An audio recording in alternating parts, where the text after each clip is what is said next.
Bienvenue à tous dans ce deep dive consacré à l'humour absurde québécois. On va explorer un exemple vraiment unique de ce style d'humour si particulier, le podcast Rince Crème. Ah oui, Rince Vous Crème. nous avez envoyé un épisode et on est prêt à l'analyser ensemble.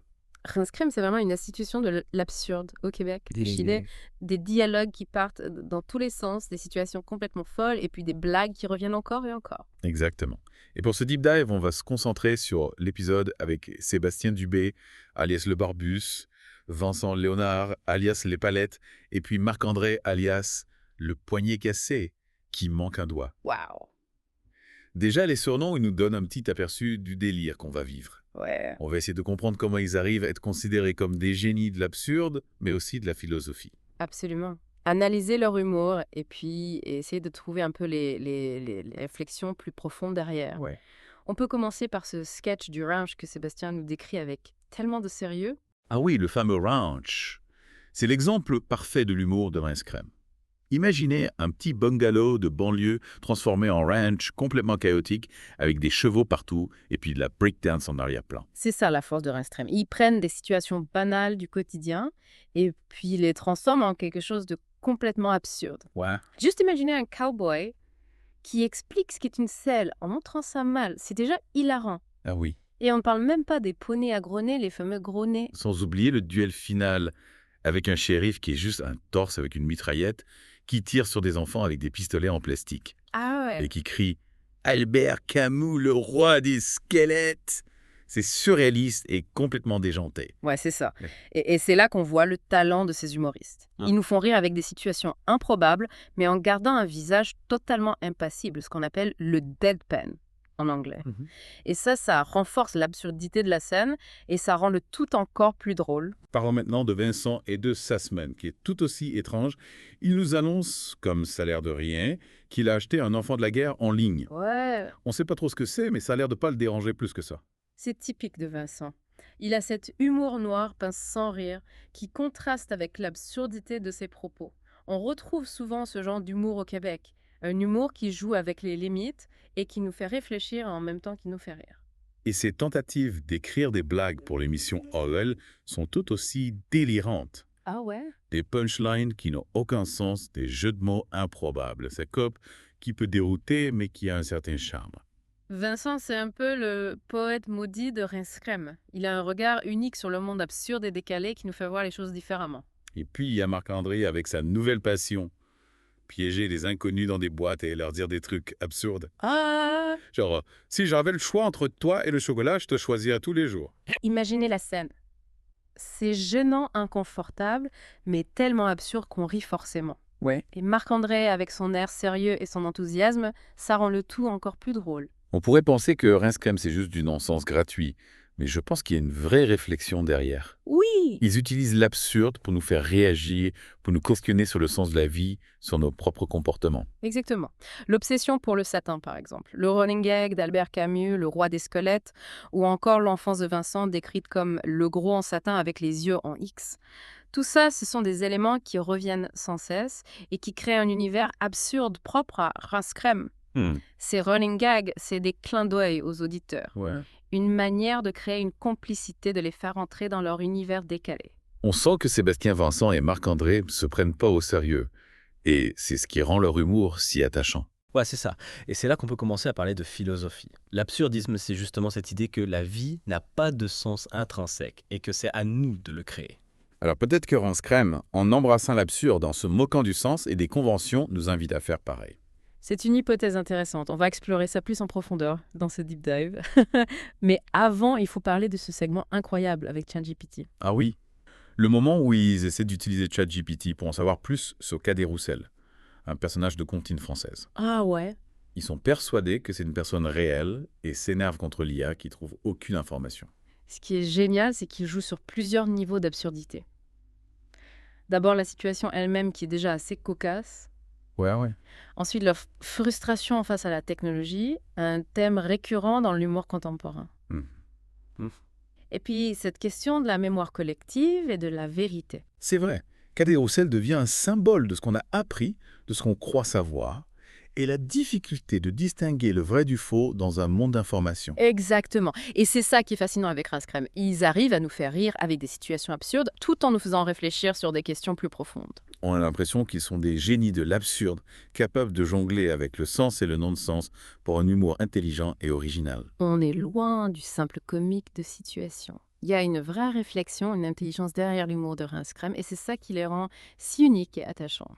Avant de passer à la deuxième partie, j'aimerais vous poser une question. Qu'est-ce qui vous frappe le plus dans cet humour absurde? Est-ce la dérision, le non-sens ou la capacité de Rince Crème à nous faire réfléchir en même temps qu'on rit? Excellente question. On va y réfléchir ensemble dans la prochaine partie, reprenant notre exploration de Rince Crème. Vous avez raison, leur capacité à nous faire rire, mais aussi à nous faire réfléchir, c'est vraiment fascinant. Ouais. Et pour comprendre comment ils font, on peut se pencher sur les personnalités de ce trio infernal. Par exemple, Sébastien Le Barbus. Ouais. C'est le maître du récit farfelu, celui qui nous embarque dans des histoires improbables avec un sérieux déconcertant. Il a cette capacité incroyable à raconter n'importe quelle absurdité avec une conviction totale, comme si c'était normal. Ouais. Vous vous souvenez du sketch du ranch? Il décrivait chaque détail absurde avec un tel aplomb qu'on avait l'impression d'y être. C'est vrai. C'est ce contraste entre le sérieux de son ton et l'absurdité de ses propos qui crée un effet comique irrésistible. Sébastien, c'est un peu le conteur fou de Rince Crème, celui qui transforme le banal en extraordinaire et vice-versa. Et puis il y a Vincent Lespalette, un personnage beaucoup plus introspectif, voire lunaire. Ses observations souvent décalées révèlent une vision du monde unique teintée d'un absurde subtil et poétique. Ouais. Vincent, c'est l'observateur silencieux. Quand il prend la parole, nous surprend par ses réflexions inattendues et ses associations d'idées farfelues.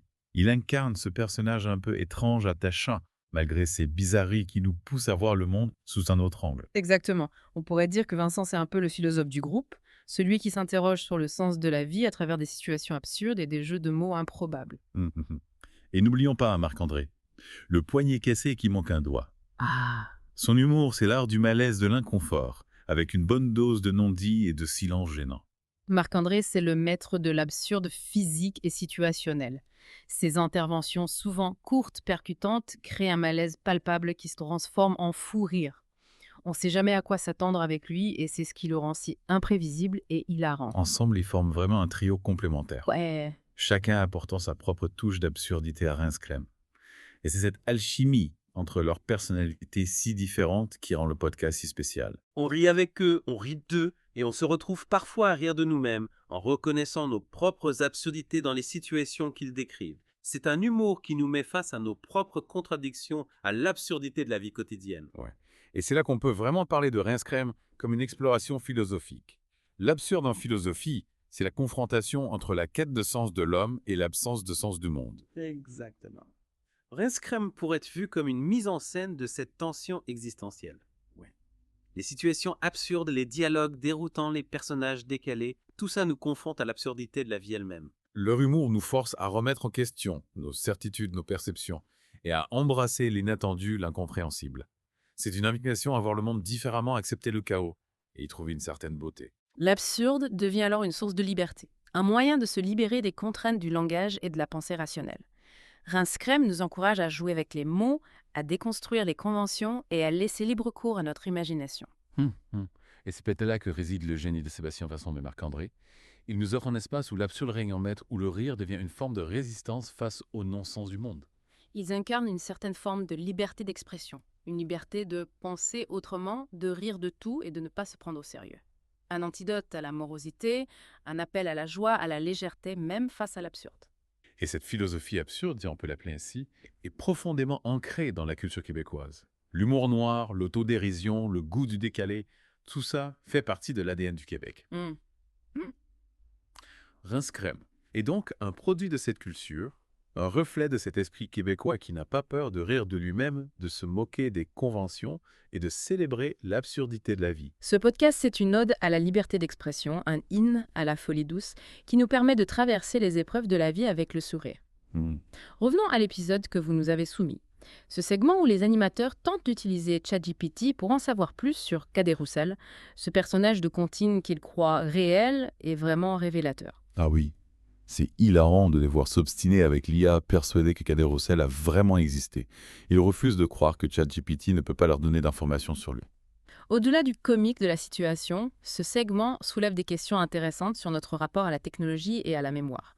L'IA censée être omnisciente est incapable de valider une information que les animateurs considèrent comme pins. Ouais. Leur frustration traduit peut-être une certaine nostalgie d'un passé où la mémoire collective transmise oralement suffisait à valider l'existence d'une personne ou d'un événement. Aujourd'hui, face à l'immensité du savoir disponible en ligne, on se retrouve parfois démuni, incapable de distinguer le vrai du faux, le réel du fictif. Et Cadet Roussel, ce personnage de Contine, devient un symbole de cette incertitude, de cette perte de repères dans un monde saturé d'informations. Rince Crème arrive à intégrer des réflexions aussi profondes dans un humour absurde et déjanté, c'est ce qui le rend si captivant. On rit, mais on réfléchit aussi sans s'en rendre compte. C'est un humour intelligent qui nous pousse à remettre en question nos certitudes et à voir le monde différemment. Je comprends mieux pourquoi vous les considérez comme des génies de l'absurde et de la philosophie. Absolument. Rince Crème, c'est bien plus qu'un simple podcast humoristique.